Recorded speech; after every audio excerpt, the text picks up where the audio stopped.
Welcome to The Critique. Today, we're looking at a commentary video from Chicks on the Right. Right, it's about the whole conflict between Turning Point USA and Candace Owens. Specifically, the legal threats and that really interesting sponsorship pivot they do at the end. Let's jump right in. The piece has a ton of energy. You can feel the passion. For sure. But when we look at the big picture, I think the first major hurdle is that balance between, analysis and just pure character attack. Absolutely. The material struggles to maintain persuasive authority because it relies so heavily on personal insults instead of actually dismantling the arguments. Right. And that's the core weakness here, isn't it? They repeatedly label Candace Owens as demonic, awful, a grifter.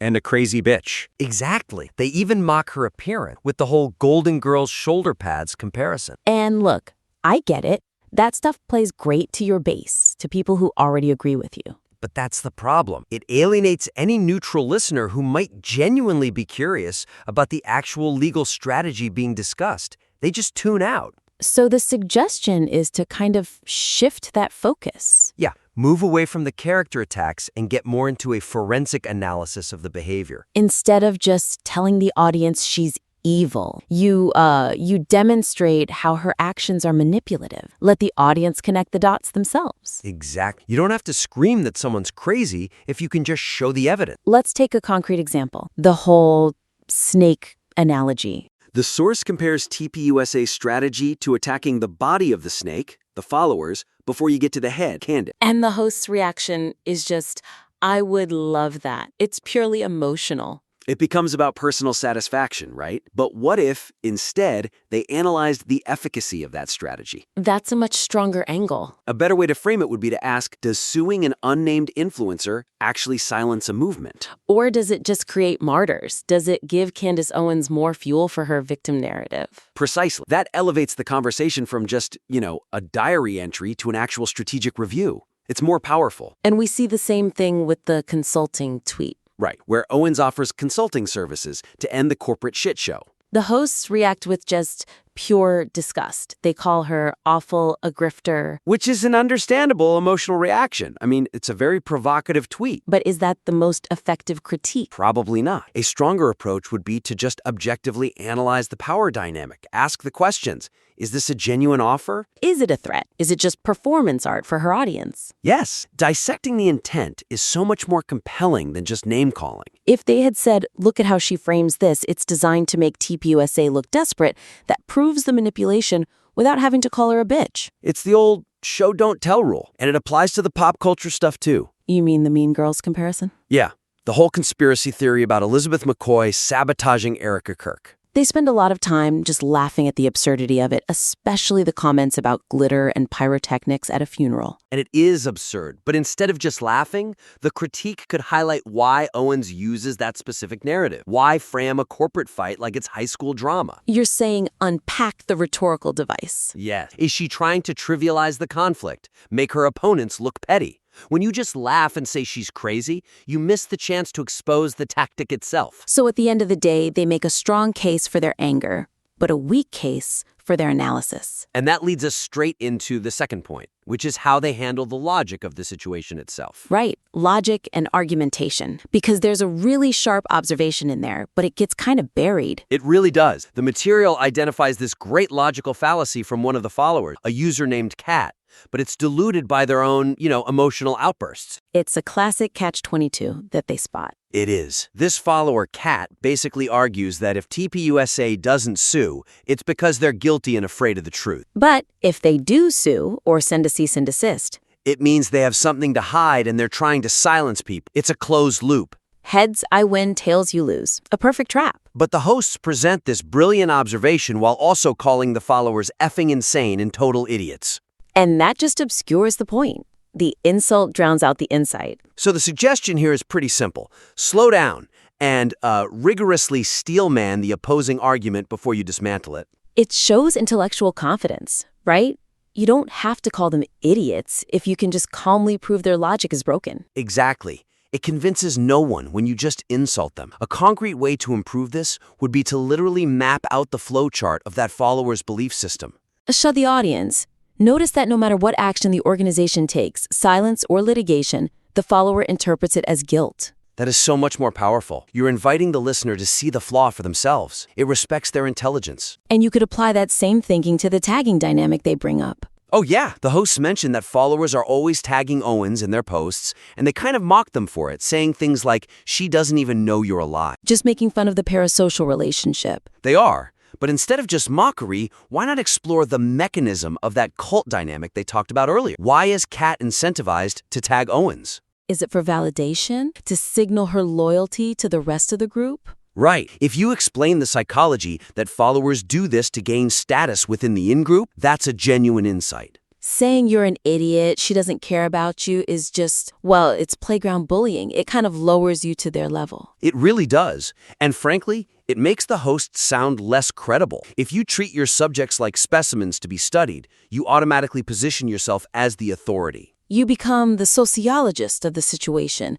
not just another person in the brawl. Which is so important, especially when you're about to try and sell something to your audience. And that brings us perfectly to our third and final critique, pacing and transitions. Ah, yes, the commercial pivot. Yeah, the transition from that really vitriolic commentary to a health-based commercial it's jarring. Jarring is a good word for it. It honestly risks undermining trust in the product they're endorsing. The narrative just shifts on a dime. You go from calling someone a crazy bitch and mocking her shoulder pads To this very calm, personal medical story about an AI recommending creatine. It's total emotional whiplash. You're talking about high-conflict gossip one second and mental clarity and lab work the next. The sponsorship feels misplaced. I mean, think about the listener's brain at that moment. You've just spent 10 minutes ramping up their adrenaline with anger and conflict. Right. You've put them in fight or flight mode from all the hate watching. And then, without even taking a breath, you ask them to think about their personal health and wellness? You can't pivot that fast. You aren't receptive to a message about self-care when you're still agitated. So the suggestion is to build a bridge. Exactly. You have to create some kind of thematic bridge that neutralizes the emotional temperature of the room before you introduce the sponsor. You need to let the listener cool down. And you can even use the ad copy itself to do it. The ad mentions that the creatine helps with clarity and brain function. Oh, that's the pivot point. That's clever. For sure. You create a clarity bridge. You acknowledge the chaos of what you were just talking about. Say something like, dealing with these dizzying conspiracy theories requires a really sharp mind. To keep track of all this insanity. Yes, that connects the two worlds. It validates the listener's feeling that the last segment was nuts, and then it offers a solution, mental clarity, which the product provides. It's a seamless handoff. It signals to the listener, okay, the fight's over, now let's talk about you. And it sets up that medical anecdote so much better. The story about the AI recommending creatine from lab work is actually a very strong testimonial. It is. It's data-driven, it's personal. But putting it right after a segment about being the OGs of hating shoulder pads, it just taints the advice. It feels like we're irrational haters, but please trust us on your blood work. You need a buffer. Just one sentence to close the book on the political stuff first. Something like, so, that's the state of the feud. It's messy. Now, speaking of resolving issues in your own life. That's a great line. It just cleanses the palate. And then there's the delivery of the ad itself. All the specific selling points that this stuff is tasteless, it's mixable, it has clean ingredients. That all gets lost. Do your research, cold check. It feels like it's still part of the rant. Yeah, and when you're talking about health supplements, you want to sound measured and calm. Not like you're still yelling at Candace Owens. A pause, a deep breath, a slower speaking rate. That would do wonders. It signals, I am now putting on my serious hat to give you some real advice. At the end of the day, it's about respecting the audience and also protecting the brand you're working with. Does Beam want to be associated with the phrase, crazy bitch? Probably not. That bridge is a firewall. It all comes back to the same core issue, really. Emotion is driving the car, not logic. And when that happens, the analysis suffers, credibility suffers. And the sales pitch suffers. Right. So let's recap the main points of this critique for our listener. Okay, so we highlighted 3 main areas for growth. First, elevate the commentary from personal insults, the crazy, the evil, to strategic analysis. So don't just tell us she's a snake. Analyze the strategy being used against her. Exact. Don't tell us her tweet is disgusting. Analyze the power play behind it. Second, clearly map out those logical fallacies without all the emotional clutter. Yeah, that cat argument was a gem hidden in a pile of insults. Show the circular reasoning, explain the psychology, don't just mock them. And third, Smooth out that jarring transition to the sponsorship. Use a buffer sentence. And leverage the clarity aspect of the product to build that bridge between the chaos of the news and personal wellness. And, slow down. So, 3 actionable takeaways. 1.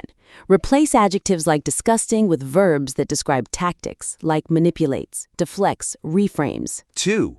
When you spot a logical fallacy, explain the mechanism. Draw the flowchart for your listener. It's way more effective than name-calling. And 3, always put a buffer between conflict and commerce. These are small shifts in execution, but they'll have a massive return in authority and trust. We would love to see how these adjustments change the feel of the piece. We definitely invite the listener to resubmit once the tone has been calibrated and those transitions are smoothed out. Absolutely. There's a really sharp political critique in there that's just waiting to break free from the anger. I'd love to hear it. That's all for this critique. Keep refining, keep improving, and we'll see you next time.